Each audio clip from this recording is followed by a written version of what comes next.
നമസ്കാരം, ദീർഘത്തിലേക്ക് സ്വാഗതം. കൊളംബിയയിൽ കഴിഞ്ഞ കുറച്ചു വർഷങ്ങൾക്കിടയിലുണ്ടായ ഏറ്റവും വലിയ ഭൂകമ്പത്തിന് ശേഷമുള്ള ദുരന്തക്കാഴ്ചകളാണ് ഇന്നത്തെ പ്രധാന വാർത്ത. തുടർന്ന് ടുപാക് ഷാക്കൂർ വധക്കേസിൽ ഒടുവിൽ ആരംഭിച്ച നിയമനടപടികളെക്കുറിച്ചുള്ള വിവരങ്ങളും. ഈ വാർത്തകളും മറ്റ് വിശേഷങ്ങളുമായി ഞങ്ങൾ തുടരുന്നു. കൂടെയുണ്ടാവും. കൊളംബിയയിൽ ശക്തമായ ഭൂചലനം. വർഷങ്ങൾക്കിടയിലെ ഏറ്റവും വലിയ ഭൂചലനത്തിൽ ഇതുവരെ 132 പേർ മരിച്ചതായാണ് സ്ഥിരീകരണം. ബിബിസിയും അൽ ജസീറയും റിപ്പോർട്ട് ചെയ്യുന്നത് പ്രകാരം ഭൂചലനത്തിൽ വ്യാപകമായ നാശനഷ്ടങ്ങൾ സംഭവിക്കുകയും 480-ലധികം പേർക്ക് പരിക്കേൽക്കുകയും ചെയ്തിട്ടുണ്ട്.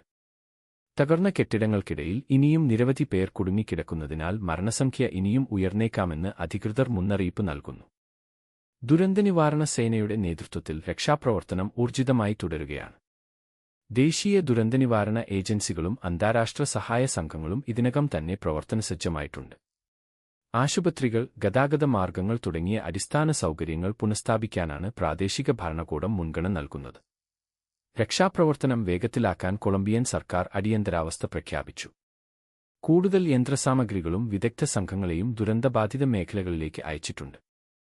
രക്ഷാപ്രവർത്തനങ്ങളെക്കുറിച്ചും മരണസംഖ്യയെക്കുറിച്ചുമുള്ള ഔദ്യോഗിക വിവരങ്ങൾക്കായി ദീർഘ നിരീക്ഷണം തുടരും. 2026-ലെ രണ്ടാം പാദത്തിൽ സൗദി അറേബ്യയുടെ റെയിൽ ശൃംഖലയിൽ വൻ കുതിച്ചുചാട്ടം. 3.8 കോടിയിലധികം യാത്രക്കാരാണ് ഈ കാലയളവിൽ റെയിൽ മാർഗം സഞ്ചരിച്ചത്. ട്രാൻസ്പോർട്ട് ജനറൽ അതോറിറ്റിയുടെ കണക്കുകൾ ഉദ്ധരിച്ച് സൗദി ഗസറ്റാണ് ഇക്കാര്യം റിപ്പോർട്ട് ചെയ്തത്. 37 ലക്ഷം ടൺ ധാതുക്കളും ചരക്കുകളും 47,000 സ്റ്റാൻഡേർഡ് കണ്ടെയ്നറുകളും ഇക്കാലയളവിൽ റെയിൽ മാർഗം കൈമാറ്റം ചെയ്യപ്പെട്ടു.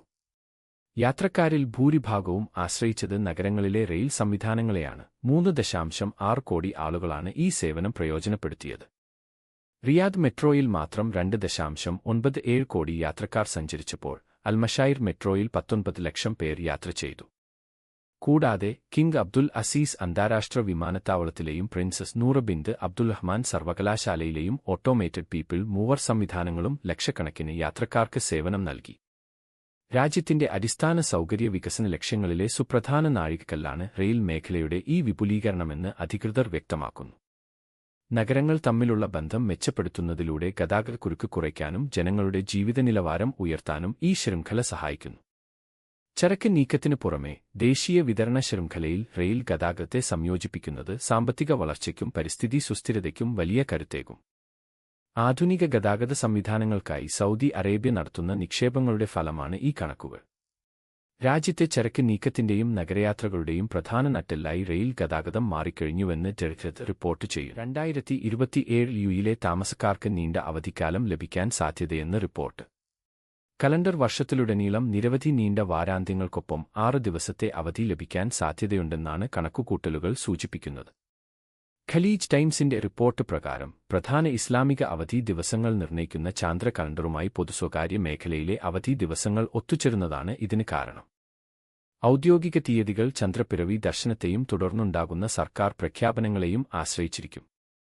എങ്കിലും ഈദുൽ ഫിത്തർ, ഈദുൽ അദ്ഹ, ദേശീയ ദിനം എന്നിവയുടെ തീയതികൾ പരിഗണിക്കുമ്പോൾ ദീർഘകാല അവധിക്ക് വലിയ സാധ്യതയുണ്ടെന്നാണ് പ്രാഥമിക വിലയിരുത്തൽ. ഈ അവധി ദിവസങ്ങൾ താമസക്കാർക്ക് ആഭ്യന്തര-അന്താരാഷ്ട്ര യാത്രകൾക്കായി നിരവധി അവസരങ്ങൾ ഒരുക്കുമെന്ന് റിപ്പോർട്ടിൽ പറയുന്നു. ഇത്തരം അവധി ദിവസങ്ങൾ ടൂറിസം മേഖലയെയും പ്രാദേശിക സാമ്പത്തിക പ്രവർത്തനങ്ങളെയും സ്വാധീനിക്കുമെന്ന് വ്യവസായ വിദഗ്ധർ ചൂണ്ടിക്കാട്ടുന്നു. അവധി ദിവസങ്ങൾ മുൻകൂട്ടി അറിയാൻ സാധിക്കുന്നത് കുടുംബങ്ങൾക്ക് അവരുടെ വാർഷിക അവധികൾ ആസൂത്രണം ചെയ്യാൻ സഹായകമാകും. പതിവുപോലെ അവധി ദിവസങ്ങളുടെ കൃത്യമായ ദൈർഘ്യം സംബന്ധിച്ച ഔദ്യോഗിക സർക്കുലറുകൾ മാനവ വിഭവശേഷി സ്വദേശിവൽക്കരണ മന്ത്രാലയം അതത് സമയങ്ങളിൽ പുറപ്പെടുവിക്കും. ഔദ്യോഗിക സ്ഥിരീകരണത്തിനായി സർക്കാർ ചാനലുകൾ ശ്രദ്ധിക്കണമെന്ന് താമസക്കാരോട് നിർദ്ദേശിക്കുന്നു. വേണ്ടി ഹോപ്പ് ഇതിഹാസം ടുപാക് ഷക്കൂറിന്റെ 1996-ലെ കൊലപാതകവുമായി ബന്ധപ്പെട്ട് മുൻ ഗ്യാങ് ലീഡറായ 63-കാരൻ ഡ്യുവെയ്ൻ കെഫെ ഡി ഡേവിസിന്റെ വിചാരണയ്ക്ക് തിങ്കളാഴ്ച ഔദ്യോഗികമായി തുടക്കമായി. ബിബിസി റിപ്പോർട്ട് പ്രകാരം മാരകായുധം ഉപയോഗിച്ചുള്ള കൊലപാതകക്കുറ്റത്തിന് ഡേവിസ് കുറ്റം നിഷേധിച്ചു. ഏകദേശം 3 പതിറ്റാണ്ടുകളായി തെളിയാതെ കിടന്ന കേസിൽ നിർണായകമായ ഒരു വഴിത്തിരിവാണിത്. അന്ന് വൈകുന്നേരം തന്റെ അനന്തരവനുമായി ഉണ്ടായ തർക്കത്തിന് പ്രതികാരമായാണ് ലാസ് വേഗാസിൽ വെച്ച് ഷക്കൂറിനെ വെടിവെച്ചു കൊലപ്പെടുത്തിയതെന്നും അതിനായുള്ള തോക്ക് നൽകിയത് ഡേവിസ് ആണെന്നുമാണ് പ്രോസിക്യൂഷൻ ആരോപിക്കുന്നത്. നേരത്തെ വിവിധ അഭിമുഖങ്ങളിലും തന്റെ ആത്മകഥയിലും സംഭവത്തിൽ തനിക്ക് പങ്കുണ്ടെന്ന് ഡേവിസ് സമ്മതിച്ചിരുന്നു. എന്നാൽ ഇപ്പോൾ വലിയ നിയമപോരാട്ടത്തെയാണ് അദ്ദേഹം നേരിടുന്നത്. ഡേവിസിന്റെ മുൻകാല പ്രസ്താവനകളുടെ വിശ്വാസ്യതയെ പ്രതിഭാഗം ചോദ്യം ചെയ്യുമ്പോൾ വർഷങ്ങളായി നടത്തിയ അന്വേഷണത്തിലൂടെ ലഭിച്ച തെളിവുകൾ കുറ്റം തെളിയിക്കാൻ പര്യാപ്തമാണെന്ന ഉറച്ച നിലപാടിലാണ് പ്രോസിക്യൂഷൻ. വെടിവെപ്പ് നടന്ന രാത്രി ലാസ് വേഗാസിൽ ഉണ്ടായിരുന്ന നിരവധി സാക്ഷികളുടെ മൊഴികൾ വിചാരണയിൽ നിർണായകമാകും. ദശാബ്ദങ്ങൾ പഴക്കമുള്ള ഈ കൊലപാതകത്തിൽ ഡേവിസിനെ കുറ്റക്കാരനാക്കാൻ പാകത്തിലുള്ള തെളിവുകൾ പ്രോസിക്യൂഷൻ ഹാജരാക്കാൻ കഴിയുമോ എന്ന് വരും ദിവസങ്ങളിലെ കോടതി നടപടികൾ വ്യക്തമാക്കും. വേണ്ടി പ്രശസ്ത റാപ്പർ ടുപാക് ഷക്കൂറിന്റെ കൊലപാതകം നടന്ന് 3 പതിറ്റാണ്ടുകൾക്ക് ശേഷം സംഭവത്തിൽ മുൻ ഗാംഗ് അംഗം വിചാരണ നേരിടാൻ ഒരുങ്ങുന്നു. സംഗീത ചരിത്രത്തിലെ ഏറ്റവും വലിയ ദുരൂഹതകളിലൊന്നായി തുടരുന്ന ഈ കേസിൽ വലിയൊരു വഴിത്തിരിവാണ് ഈ നിയമനടപടികൾ. 1996 ലാസ് വേഗസിൽ വെച്ച് നടന്ന വെടിവെപ്പിലാണ് 25-ാം വയസ്സിൽ ഈ പ്രശസ്ത ഹിപ് ഹോപ്പ് കലാകാരൻ കൊല്ലപ്പെട്ടത്. വർഷങ്ങളോളം നീണ്ട അന്വേഷണത്തിനൊടുവിലാണ് ഈ വിചാരണയെന്ന് BBC റിപ്പോർട്ട് ചെയ്യുന്നു.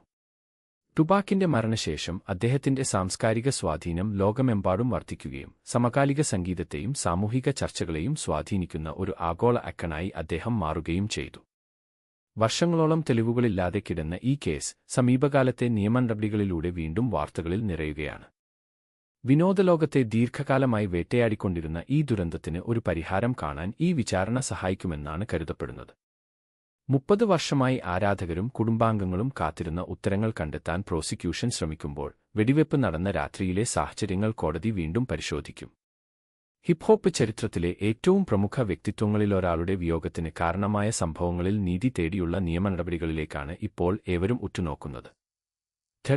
വേണ്ടി മുൻ പ്രസിഡന്റ് ഡൊണാൾഡ് ട്രംപ് കുട്ടികളുടെ വാക്സിനേഷൻ നിബന്ധനകൾ പരിമിതപ്പെടുത്തുന്നതിനും മീസിൽസ്, മംപ്സ്, റുബെല്ല, കെകെ വാക്സിനുകൾ വെവ്വേറെ നൽകണമെന്നും ആവശ്യപ്പെട്ടുകൊണ്ടുള്ള എക്സിക്യൂട്ടീവ് ഉത്തരവിൽ ഒപ്പുവെച്ചു.